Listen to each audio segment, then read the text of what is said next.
सुधीजनों, धर्मावलंबियों और सनातन धर्म के अलंबरदारों, महाशिवरात्रि भगवान शिव और पार्वती से जुड़ा हुआ अत्यंत पवित्र पर्व है। प्रत्येक मास के कृष्ण पक्ष की चतुर्दशी शिवरात्रि कहलाती है, लेकिन फाल्गुन कृष्ण चतुर्दशी महाशिवरात्रि कही गई है। इस महाशिवरात्रि के दिन शिवोपासना भुक्ति एवं मुक्ति दोनों को प्रदान करने वाली है, क्योंकि इसी दिन ब्रह्मा विष्णु ने शिवलिंग की पूजा सृष्टि में पहली बार की थी और महाशिवरात्रि के ही दिन भगवान शिव और माता पार्वती का विवाह संपन्न हुआ था। इसीलिए भगवान शिव ने इस दिन को वरदान दिया था और यह दिन भगवान शिव का बहुत ही प्रिय दिन है। माघ कृष्ण चतुर्दश्या मादिदेवो महानिशि शिवलिंग तयोद्रुतः कोट सूर्य समप्रभः। भगवान शिव अर्धरात्रि में शिवलिंग के रूप में प्रकट हुए थे, इसीलिए शिवरात्रि व्रत में अर्धरात्रि में रहने वाली चतुर्दशी ग्रहण करनी चाहिए। कुछ विद्वान प्रदोष व्यापिनी त्रयोदशी विद्या चतुर्दशी शिवरात्रि व्रत में ग्रहण करते हैं। नारद संहिता के अनुसार जिस तिथि को अर्धरात्रि में फाल्गुन कृष्ण चतुर्दशी हो, उसी दिन शिवरात्रि करने से अश्वमेध यज्ञ के फल का विधान भगवान शिव भक्त पर करते हैं। यह काल वसंत ऋतु के वैभव के प्रकाशन का काल होता है। ऋतु परिवर्तन के साथ मन भी उल्लास व उमंगों से सराबोर होता है। यही काल कामदेव के विकास का भी है और कामजनित भावनाओं पर अंकुश भगवत आराधना से ही संभव हो सकता है। भगवान शिव तो स्वयं काम निहंता हैं, अतः इस समय उनकी आराधना सर्वश्रेष्ठ मानी गई है। फाल्गुन कृष्ण चतुर्दशी को ही महाशिवरात्रि मनाने के पीछे एक कारण यह भी है कि इस दिन क्षीण चंद्रमा के माध्यम से पृथ्वी पर अलौकिक लयात्मक शक्तियाँ आती हैं, जो जीवन शक्ति में वृद्धि करती हैं। यद्यपि चतुर्दशी का चंद्रमा क्षीण रहता है, लेकिन शिव स्वरूप महामृत्युंजय दिव्य पुंज महाकाल आसुरी शक्तियों का विनाश कर देते हैं। मारक या अनिष्ट की आशंका में महामृत्युंजय शिव की आराधना ग्रह योगों के आधार पर बताई गई है। 12 राशियों 12 ज्योतिर्लिंगों की आराधना या दर्शन मात्र से सकारात्मक फल की प्राप्ति होती है। सुधीजन, आप सभी अवगत हैं कि समुद्र मंथन अमर अमृत का उत्पादन करने के लिए निश्चित हुआ था, लेकिन इसके साथ ही साथ हलाहल नामक विष भी पैदा हुआ था। हलाहल विष में ब्रह्मांड को नष्ट करने की क्षमता थी और इसीलिए केवल भगवान शिव को इसे नष्ट करने के लिए चुना गया। भगवान शिव ने हलाहल नामक विष को अपने कंठ में रख लिया था। जहर इतना शक्तिशाली था कि भगवान शिव बहुत दर्द से रात भर जागते रहने की सलाह के अनुसार रात भर जागते रहे। इस प्रकार भगवान शिव के चिंतन में एक सतर्कता बनी रही। शिव का आनंद लेने और जागने के लिए देवताओं ने अलग अलग नृत्य और संगीत का गायन वादन और नृत्य किया था। जैसे सुबह हुई, उनकी भक्ति से प्रसन्न भगवान शिव ने उन सभी को आशीर्वाद दिया। शिवरात्रि इस घटना का उत्सव है जिससे शिव ने दुनिया की सृष्टि की थी और दुनिया को बचाया था। तब से इसी दिन महाशिवरात्रि का पर्व मनाया जाता है और भक्त उपवास रखकर और व्रत का विधान कर भगवान शिव की अर्चा करते हैं। संक्षेप में मैं इसी क्रम में आपसे यह भी अनुरोध करना चाहूँगा कि शिव पुराण के अनुसार महाशिवरात्रि पूजा में 6 वस्तुओं को अवश्य ही शामिल करना चाहिए। यह सभी शिव भक्तों को जानना चाहिए और उसी के अनुरूप भगवान शिव की आराधना महाशिवरात्रि के दिन करनी चाहिए। प्रथम, शिवलिंग को पानी, दूध, शहद अथवा गन्ने के रस से अभिषिक्त करना चाहिए। बेर या बेल के पत्ते जो आत्मा की शुद्धि का प्रतिनिधित्व करते हैं, उन बेल पत्रों को भी चढ़ाने का विधान है। चंदन का लेप शिवलिंग में लगाया जाता है। यह अत्यंत ही पुण्यदायी होता है। भगवान शिव को फल चढ़ाने का विधान है, जो भक्त के दीर्घायु और इच्छाओं को पूर्ण करने के विधान का परिचायक है। इसी प्रकार दीपक, घृत का दीपक, धन, दक्षिणा आदि चढ़ाकर भगवान शिव की आराधना करनी चाहिए। दीपक ज्ञान प्राप्ति का द्योतक है और फिर भगवान शिव को पान के पत्ते को चढ़ाने का विधान है, जो सांसारिक सुखों के साथ ही साथ संतोष प्रदान कराता है। यहाँ पर यह भी मैं स्पष्ट कर देना चाहता हूँ कि महाशिवरात्रि में भगवान शिव के अभिषेक में निम्नलिखित 3 वस्तुओं का प्रयोग कदापि नहीं करना चाहिए, और वे 3 वस्तुएं हैं तुलसी के पत्ते, हल्दी, चंपा और केतकी के फूल। तुलसी का पत्ता, हल्दी और चंपा अथवा केतकी के पुष्प को शिवलिंग पर कदापि नहीं चढ़ाना चाहिए। यह मंगल का विधान करने के बजाय अमंगल का विधान कर देता है। भक्तगण, आप सभी अवगत हैं कि हमारे देश में, भारतवर्ष में 12 ज्योतिर्लिंग हैं। ज्योतिर्लिंग का तात्पर्य प्रकाशक लिंग है, जो पूजा की दृष्टि से अत्यंत ही फलदायी माने जाते हैं। सोमनाथ, यह शिवलिंग गुजरात के काठियावाड़ में स्थापित है। श्रीशैले मल्लिकार्जुनम, श्रीशैल मल्लिकार्जुन मद्रास में कृष्णा नदी के किनारे स्थित है। श्री महाकालेश्वर भगवान शिव उज्जैन के अवंती नगर में स्थापित क्षिप्रा नदी के तट पर महाकालेश्वर भगवान शिव का दिव्यलिंग है, जहाँ भगवान शिव ने दैत्यों का संहार किया था। ओंकारेश्वर मध्य प्रदेश के धार्मिक स्थल ओंकारेश्वर में नर्मदा तट पर पर्वतराज विंध्य की कठोर तपस्या से प्रसन्न होकर भगवान शिव प्रकट हुए थे। इसी प्रकार नागेश्वर गुजरात के द्वारिका धाम के निकट स्थापित नागेश्वर ज्योतिर्लिंग है। बैजनाथ मंदिर बिहार के वैद्यनाथ धाम में स्थापित शिवलिंग है। भीमाशंकर महाराष्ट्र की भीमा नदी के किनारे स्थापित भीमशंकर ज्योतिर्लिंग है। त्र्यंबकेश्वर नासिक महाराष्ट्र में स्थित ज्योतिर्लिंग है।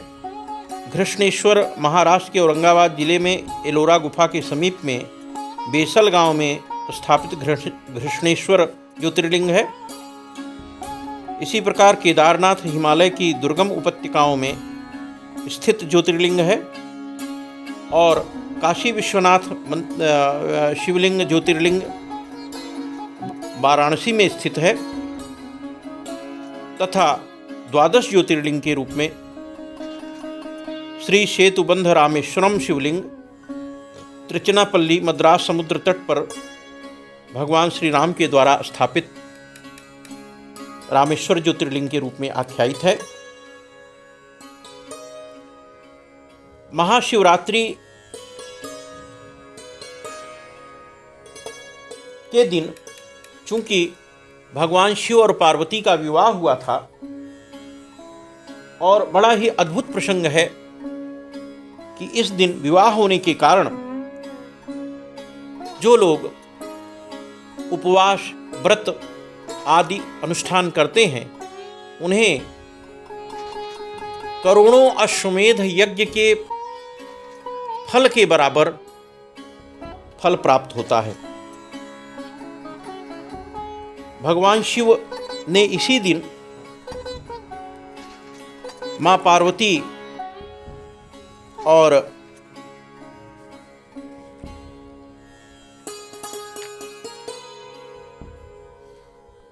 उपस्थित अन्य नारदादि देवताओं, ब्रह्मा विष्णु आदि की उपस्थिति में माँ पार्वती को अंगीकार किया था। माँ पार्वती से विवाह हुआ था और जिस समय विवाह हेतु भगवान शिव को सजाया जा रहा था, दूल्हे का श्रृंगार किया जा रहा था, उस समय उनके सिर पर पगड़ी के रूप में सर्पों का मोर बनाया गया था। कानों में सर्पों के कुंडल डाले गए थे। हाथ में जैसे दूल्हे को कंकड़ पहनाया जाता है, हल्दी चंदन आदि के कंकड़ पहनाए जाते हैं, उसी प्रकार से भगवान शिव के हाथ में छोटे छोटे सपोलों को डाल करके कंकड़ी बनाया गया था। सर्प का सिर और पूंछ मिलाकर कुंडल बना दिया गया था, जो कंकणाकार रूप में कलाई में उनके सुशोभित था। इसी प्रकार चिता की भस्म, जिसको विभूति कहते हैं, उसे उपटन अतर के रूप में लगाया गया था। बाघांबर उनका जोरा और जामा के रूप में था और बालचंद्र अर्थात द्वितीया का चंद्रमा उनके मस्तक पर विराजमान था। गंगा जी उनके सिर पर विराजमान थी। भाल पर अग्नि नेत्र, माथे पर डिठौना के रूप में सुशोभित हो रहा था और ब्याह के पूर्व जो सूत के जनेऊ पहनाने का विधान है, उसके रूप में 3 सर्प भगवान शिव के वक्षस्थल पर सुशोभित हो रहे थे और उन्हें जनेऊ के रूप में स्थापित किया गया था। दूल्हा के पास खड्ग व लोहे का अस्त्र रक्षण हेतु रखने का विधान है, तो भगवान शिव के पास भी त्रिशूल और डमरू उनके हाथ में सुशोभित था। और जहाँ दूल्हे की माला में मोती की मणियाँ पिरोई जाती हैं, वहाँ भगवान शिव के स्कंध प्रांत पर वक्षस्थल पर नर मुंडमाल सुशोभित था। और इसीलिए कहा जाता है कि भगवान शिव ही ऐसे हैं जहाँ कुटिल दीन क्षीण और समाज से तिरस्कृत लोग भी संरक्षण प्राप्त करते हैं। यमाश्रितो हि वक्रोपि चंद्रः सर्वत्र वंद्यते। ऐसे भगवान शिव दिव्य रूप धारण कर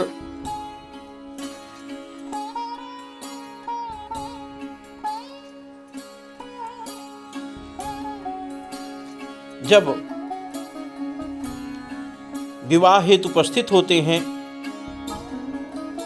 तो उसकी शोभा अद्वितीय थी, अद्भुत थी और चमत्कार उत्पन्न करने वाली थी और समाज में और बच्चों में एक भय का वातावरण भी बन गया था। तन छार ब्याल कपाल भूषण नगन जटिल भयंकरा संग भूत प्रेत पिशाच जोगिनी विकट मुख रजनी चरा जो जियत रही बरात देखत पुण्य बढ़ते ही कर सही देखी सो उमा विवाह घर घर बात असलरी कन कहीं बालकों में भय व्याप्त हो गया। सब भगवान शिव को देखकर अपने घरों की तरफ भाग पड़े और जाकर के माताओं से कहा कि माँ, जिनका परम सौभाग्य होगा वही भगवान शिव और पार्वती का विवाह देख पाएंगे। इस प्रकार की बात सुनकर माताओं में भी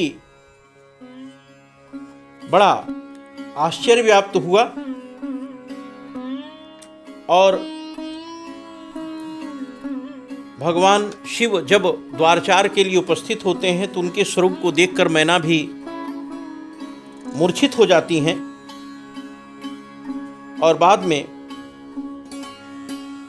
नारद जी को काफी कुछ खरी खोटी सुनाती हैं।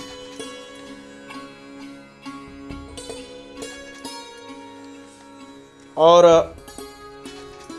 बाद में नारद जी के द्वारा पार्वती के दिव्य स्वरूप का वर्णन करने पर कि आपकी यह बेटी बेटी नहीं, साक्षात देवी है, अष्टभुजा भवानी है और वह भगवान शिव हैं, उनको अवधरदानी के रूप में आप सभी जानते हैं, इसलिए उनके स्वरूप, उनके रूप और उनके व्यक्तित्व पर मत जाइए। इनका जो डमरू है, त्रिशूल है, नंदी बैल है, इन सबों के भी आध्यात्मिक भाव हैं। नारद जी के समझाने पर मैना होश में आती हैं और फिर विवाह होता है और विवाह के समय पंडितों ने वेद मंत्रों के साथ दिव्य विवाह पद्धति के अनुसार भगवान शिव और मां पार्वती का विवाह आयोजित कराया है। गोस्वामी जी भी रामचरितमानस में लिखते हैं, जसी विवाह कै विधि श्रुति गाई, महामुनि न सो सब करवाई, गहि गिरीश कुश कन्या पानी, भवहि समर्पी जानी भवानी, पानी ग्रहण जब कीन्ह महेशा, हियहर से तब सकल सुरेशा, वेद मंत्र मुनिवर उच्चरहि, जय जय जय शंकर सुर करहि।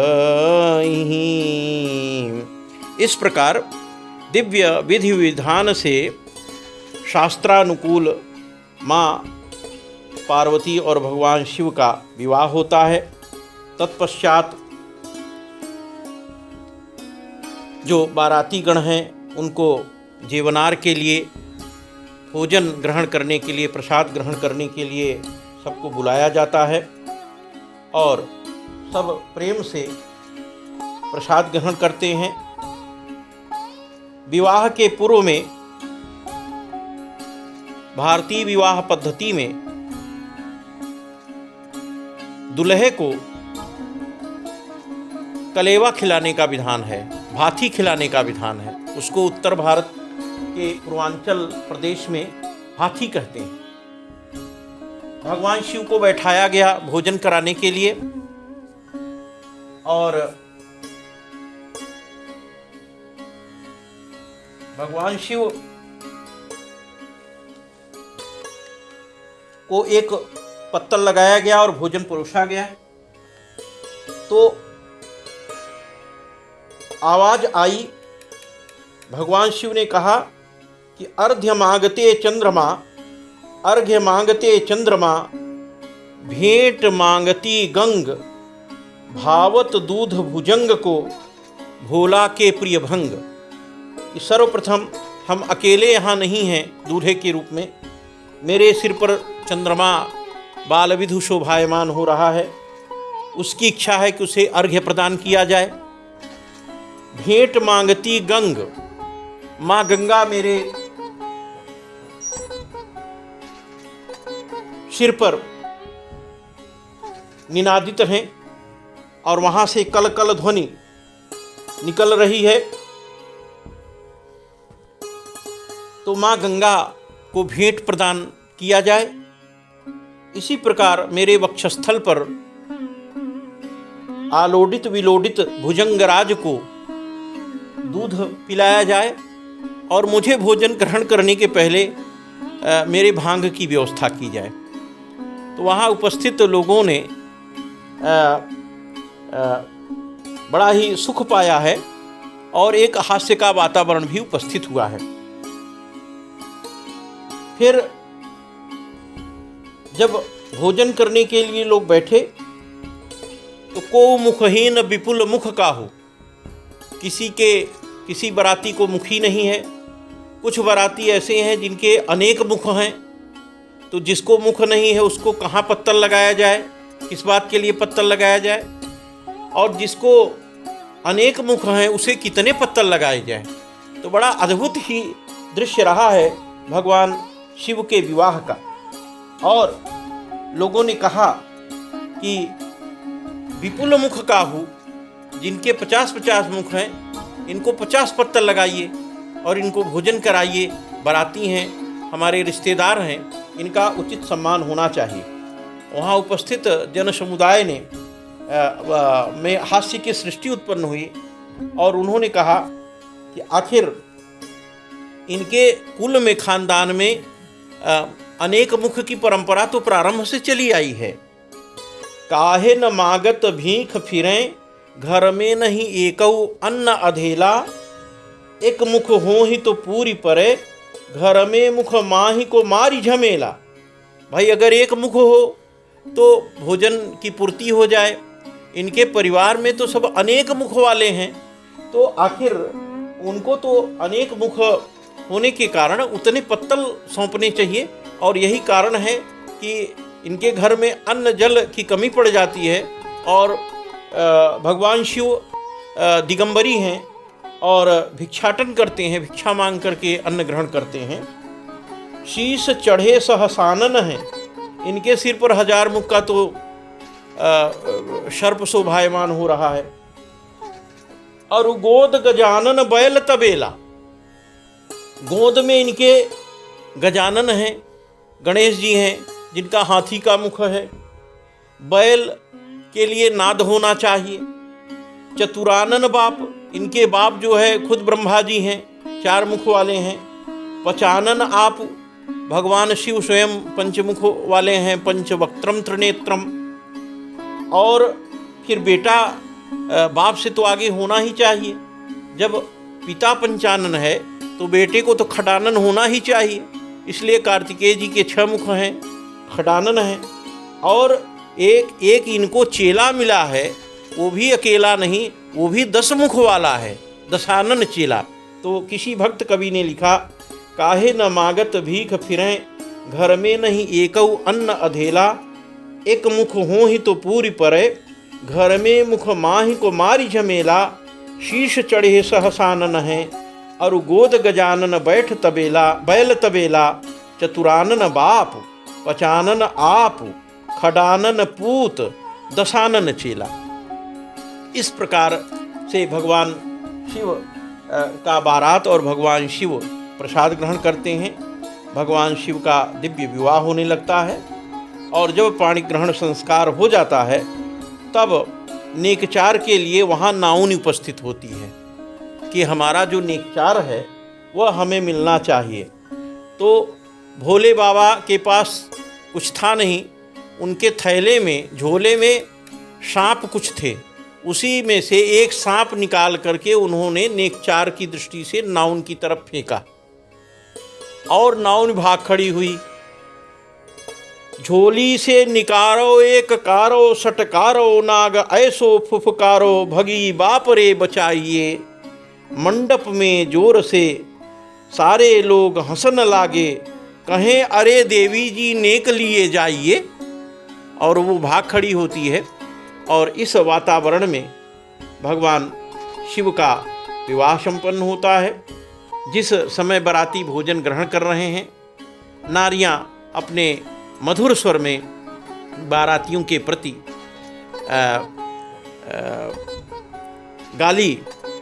गाली देती हैं।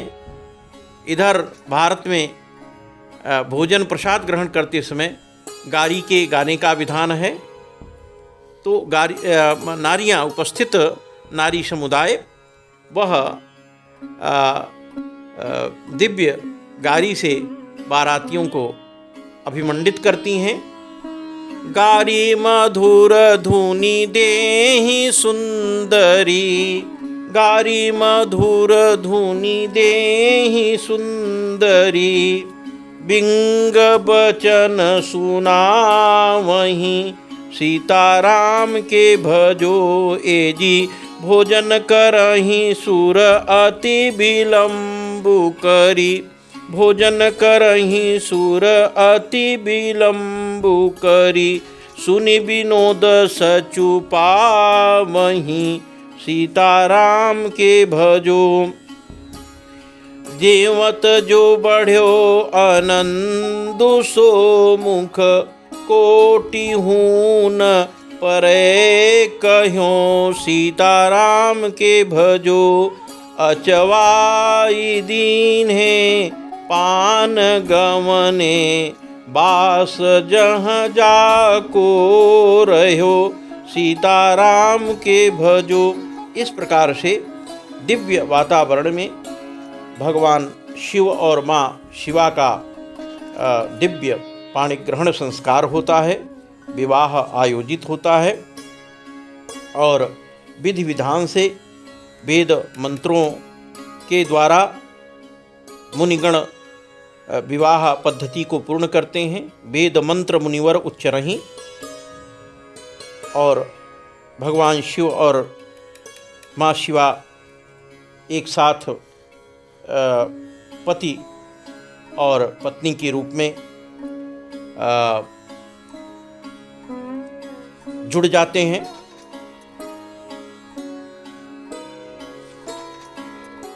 जैसे ही यह विवाह पद्धति के माध्यम से भगवान शिव और माँ पार्वती का विवाह संपन्न हो जाता है, उसी समय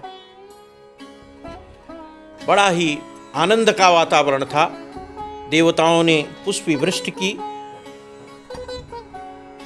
तुर्य, मृदंग, ढोल, निनाद, भेरी बजने लगे।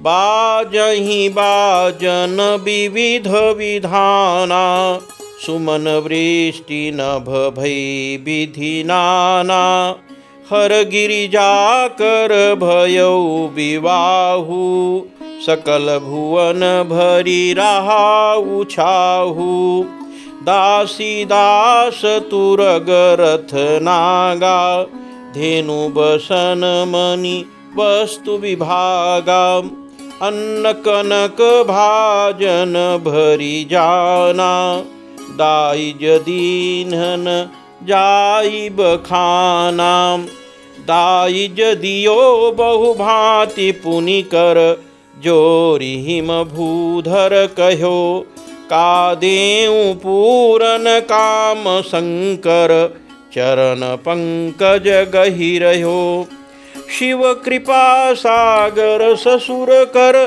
संतोषु सब भांति कियो, पुनि गहे पद पाथो जमयना, प्रेम परिपूर्ण हियो।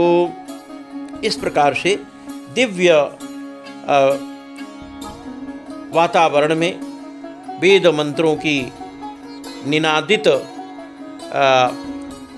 श्रुति लहरियों में माँ पार्वती और भगवान शिव एकबद्ध होते हैं। और